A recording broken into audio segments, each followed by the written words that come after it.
Welcome back to New Day Northwest. Our next guest has been making us laugh a long time with her wide range of impressions, including Tammy from the nail salon.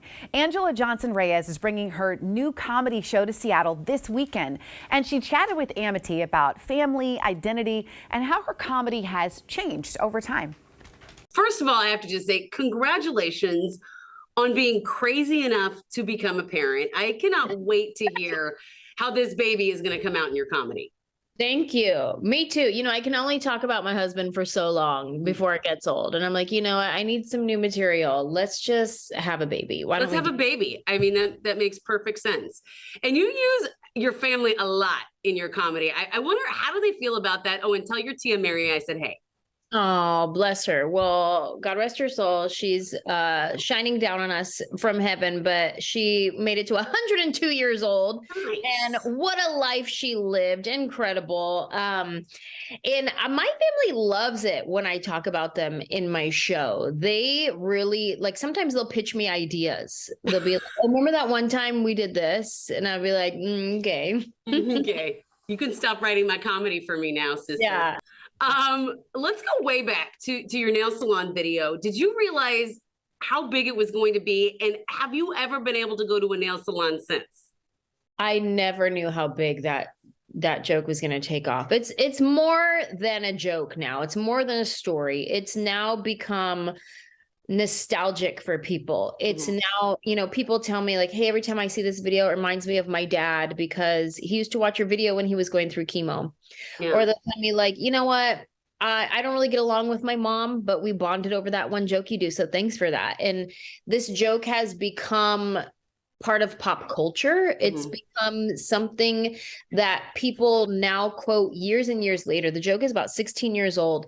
And it honestly kind of reminds me of like in my daily life, I still quote Wayne's World from the 90s, Dumb and Dumber from the 90s, like constantly will throw out random lines from these old references, but they're just in my mind. They're in my heart. Yeah. They're part of my life. And that's what people are telling me that my joke is for them. Tell me about developing characters of Tammy and Bonquiki, considering that social awareness lens of race and how people are portrayed. Does that make you reconsider or the way these characters' voices come out?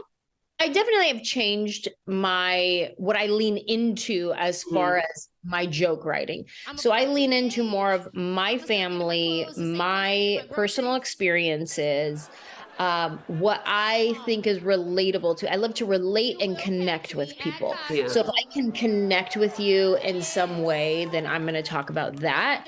And I think when I first started stand-up, it was more of my observation of different ethnicities, my observation of when you walk into this type of place or that type of place. And now it's more like my observation of my own life experiences. And they're usually going to connect with you in some way because you also have a relationship with someone. You have a relationship with a sibling or a parent or a best friend, and I'm going to hit all of those relationships. And go, oh my gosh, yes, I know somebody who does that.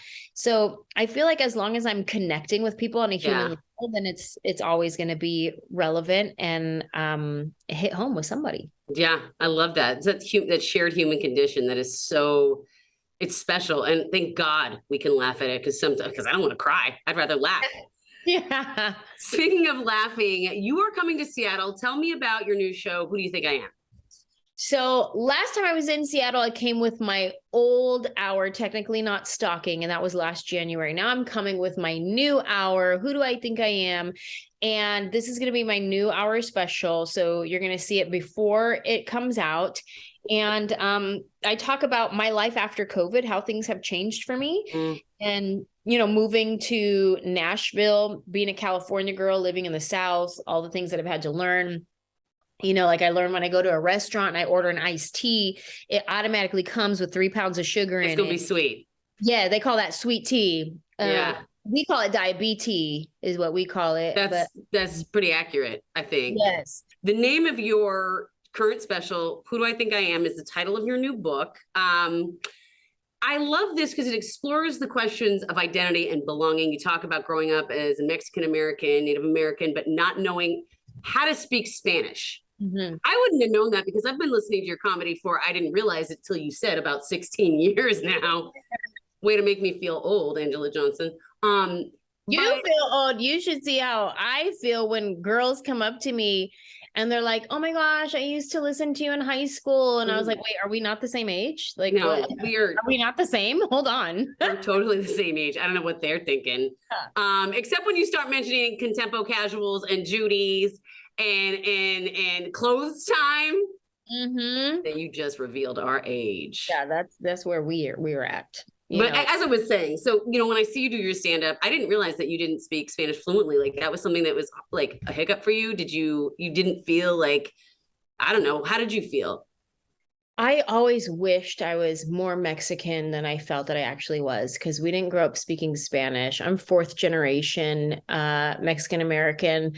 And my last name was Johnson. Like, I wanted to be a chola real bad, but nobody was scared of little payasa Johnson. Like, it didn't have like the same like sass to it.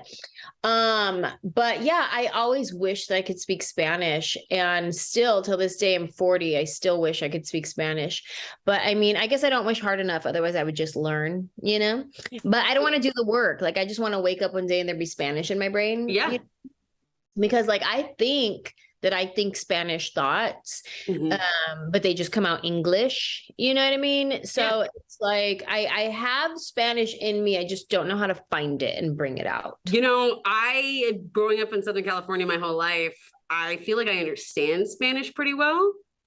Like, I can tell when my friend is either cursing me out or telling me to get my butt, or my friends' moms when they would say, get in here right now. Like, I didn't matter what language, I got in there right now.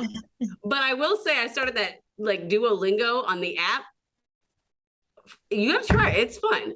Duolingo is not a sponsor, by the way, but I've tried it, and my problem is I'll do it for a little while and then I stop doing it. Yeah. I'll do Rosetta Stone and then I stop doing it. Like, that's the problem. Consistency has never been my strongest suit. I'm here with you on that. Well, I have been delighted to chat with you. I know you got to go about your day. And I can't wait for you to come up here. I'm going to be in that audience laughing very, very hard.